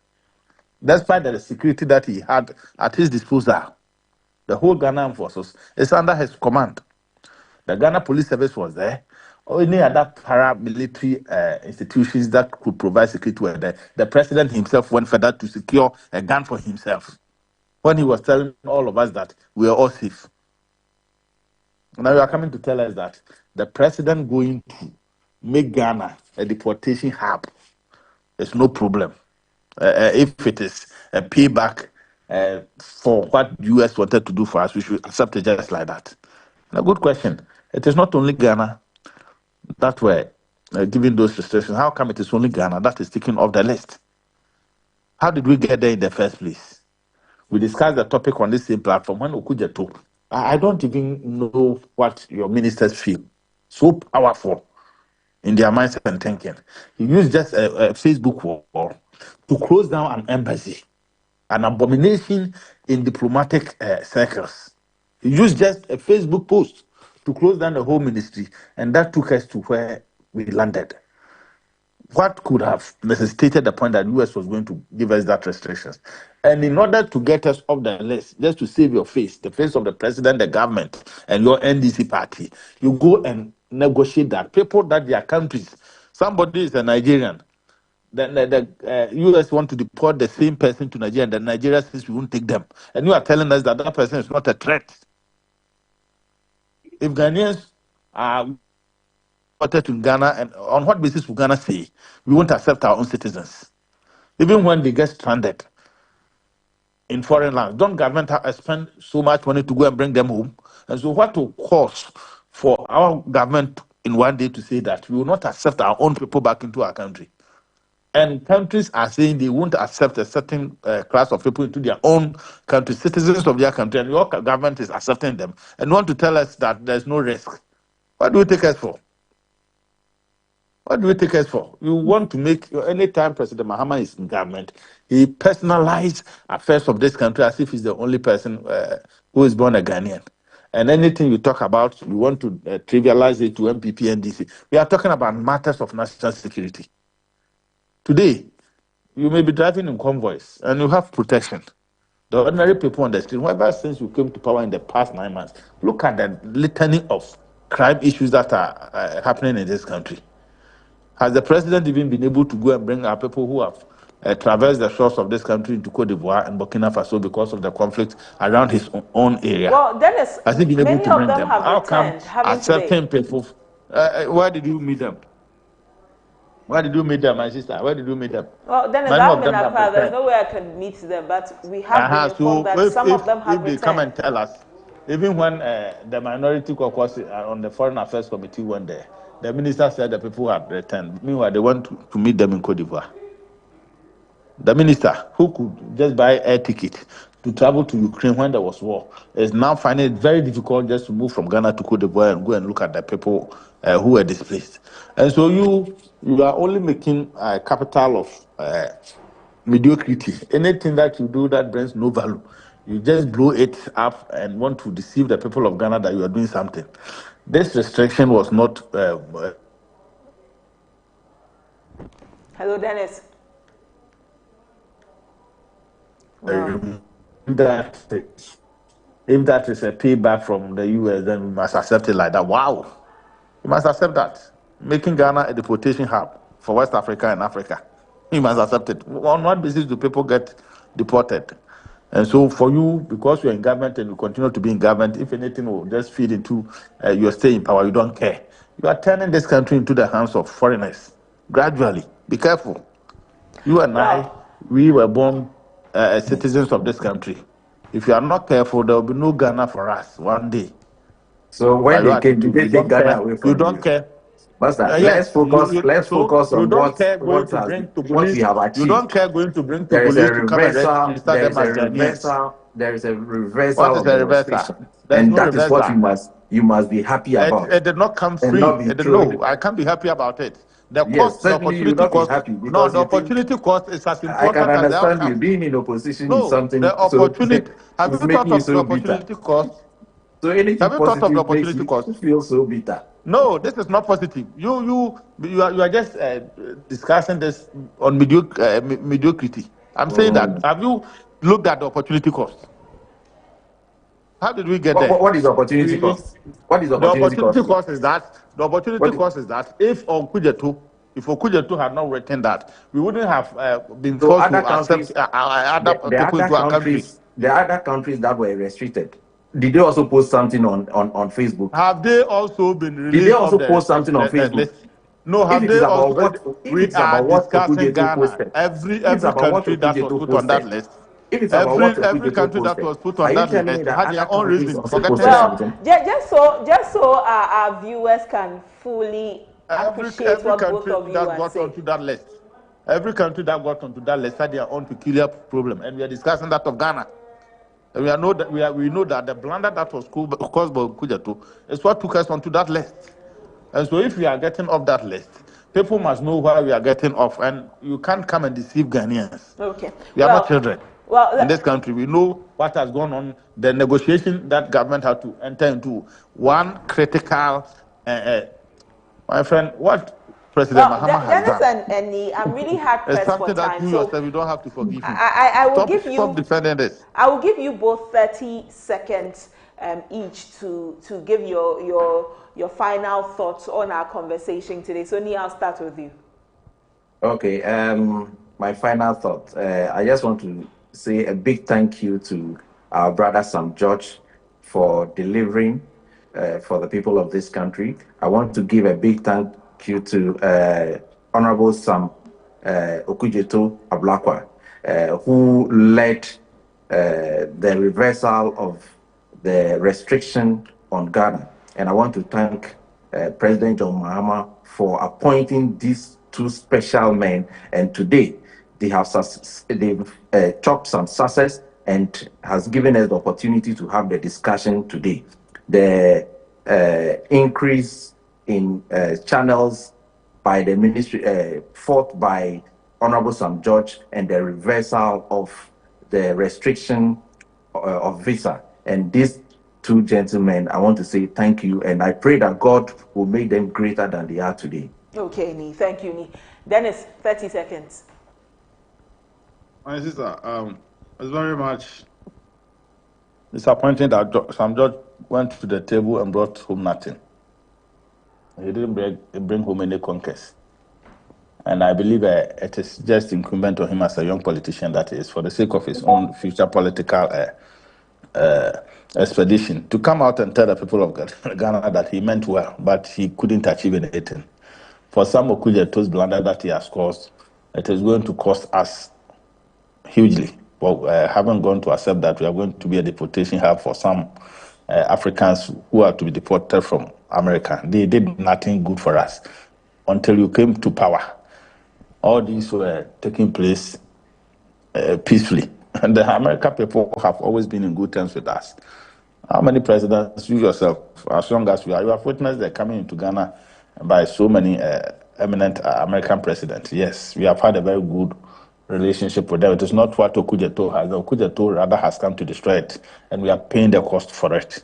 I believe that it is very sad the NDC came to power and came to mess up our country as it is, especially with our diplomatic issues. We can't congratulate them on this. Okay. We can't. All right. The level of ineptitude is something what they have to work on. They are messing up, and Ghana is not for them. Very soon, by 2028, we will not be in power. We won't sit down and keep quiet for you to destroy this country. Thank you very much. All right, Dennis, thank you. Ni, we are most grateful for your time this morning. Thank you for speaking with us. And as usual, we'll come back for more conversation. Dennis, thank you so much for also speaking with us. We'll come back and speak with you, the more gentlemen. Thank you very much. Thank you, my sister.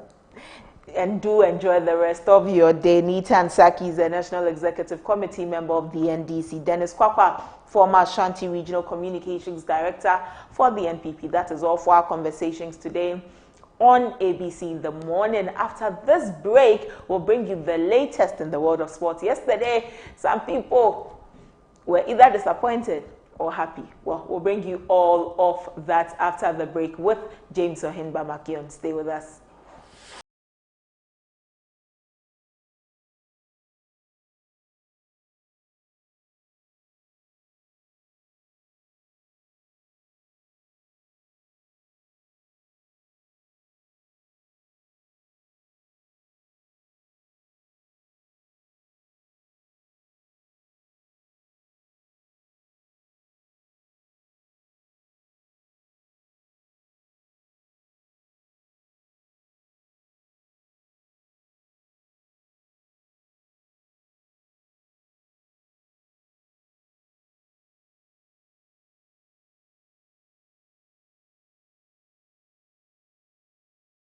Introducing Betway's Bet Influencer, a groundbreaking feature where you can make money by just sharing codes. He just needs to share his codes and make money.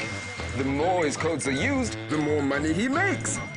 Oh yes, so what are you waiting for? Anyone can be a bet influencer. Share your codes and make money.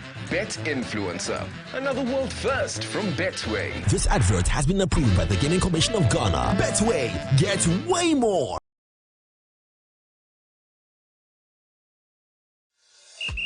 Playing for your country, easy.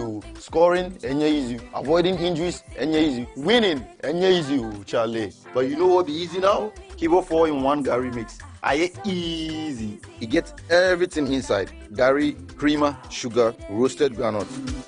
Just add water, then sharp my soakings make ready. Taste and energy, made easy. As I be street footballer, Gary at the top.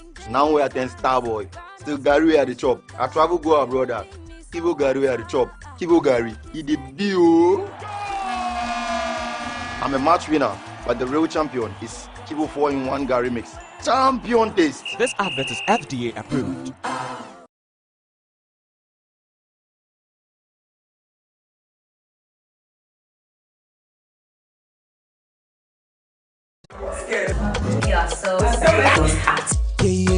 The glam we see, the characters we love, they've got stories untapped, events untold, the sequence and details of the experiences unheard. To my dad, I'm the stubborn one. To my mom, he's the stubborn one. To the first management that I got, I think I was made to exercise a whole year.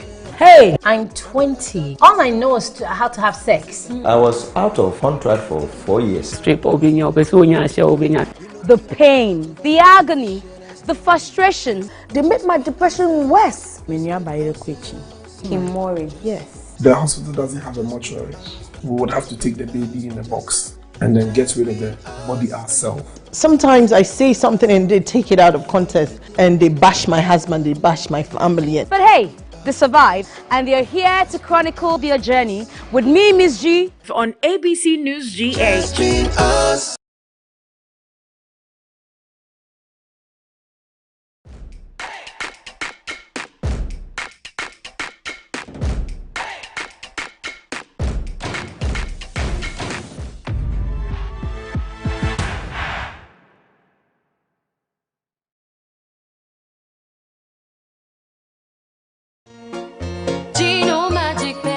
Magic pepper and onion, a delicious tomato mix with tomato, pepper and onion. No grinding, no blending. Ya yeni na da da da. So pa mediane no aben. Come on, Gino, do your magic. And Papa papa na wukunu abefi.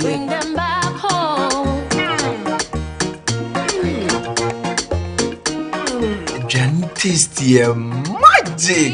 And your daddy trying to kiss keke. Gino Magic Pepper and Onion. The magic that brings them home. This advert is FDA approved.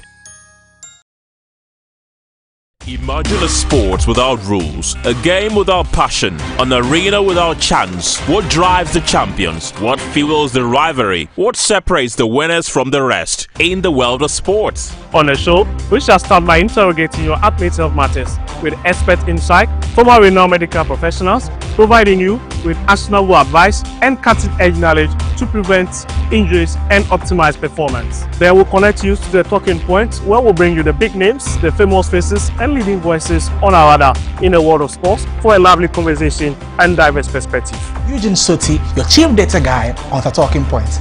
On the African Tracker, I'll break down the performance of your favorite African players abroad, scrutinizing every detail and exploring the nuances and rules governing the game. Meet us in your area for Area Take as we plug into sports perspective and hear your thoughts on every play of the game. On Ghana Focus, we shall spotlight our domestic leagues and heroes of other sporting disciplines. I'm James Makion, your go-to expert for everything local. I'll review the fixtures from the locker room to the pitch and from the management to the fans. I've got you covered. Oh la la! Don't miss out on the double excitement. It's a fun pack, pulsating and complete wrap of everything in sports, from boxing to football, tennis, NBA and more. Sports World on ABC with Victor and the team as every Wednesday from 7 to 8 p.m. Sports World on ABC. Sports beyond borders.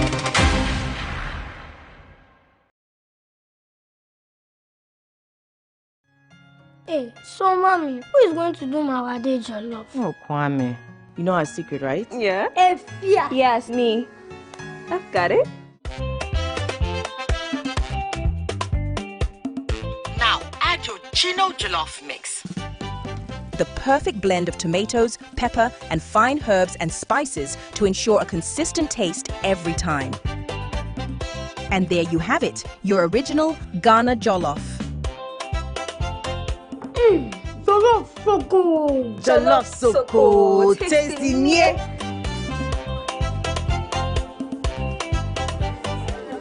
What is going on here?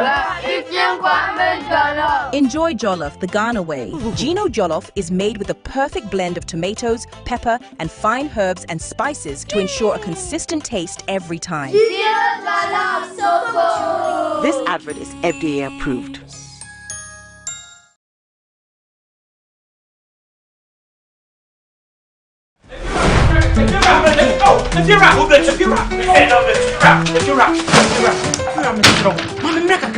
Rent back with the Pia Upa.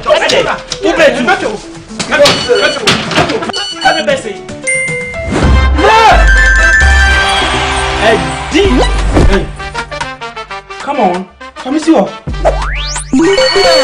Wait, this guy.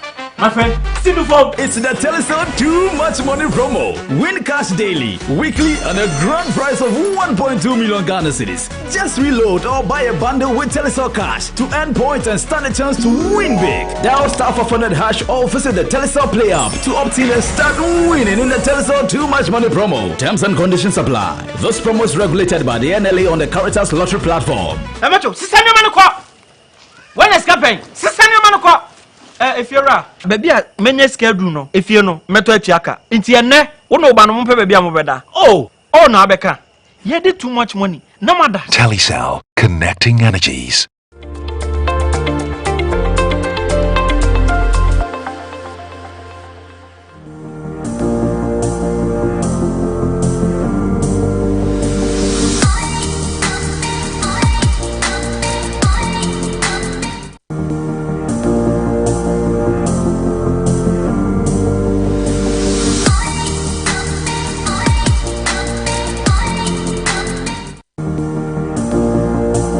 Welcome back. It's time for the latest in the world of sports, and James Ohinba Makion is here to bring us up to speed. Makion, how are you? I'm good.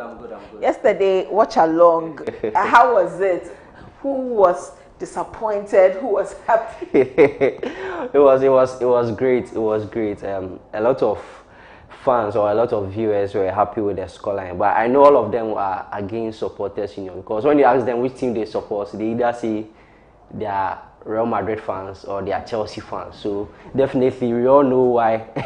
Yeah, they are saying that they are happy that of the scoreline. But it was an interesting game. We had a good night here. Okay. I think that everyone here is happy except our producer. Yeah, so we send him our best wishes. all right. So let's move on. But let's start from the Ghanaian scene. But on a sad note, Coach Arnold Walker has been confirmed dead this morning. He's a former coach of Accra Great Olympics. If between 2005 and 2011, he was coaching Nania Football Club, and they beat Asante Kotoko in the final in the 2011 MTN FA Cup. They beat Asante Kotoko by a goal to nil. He was the head coach.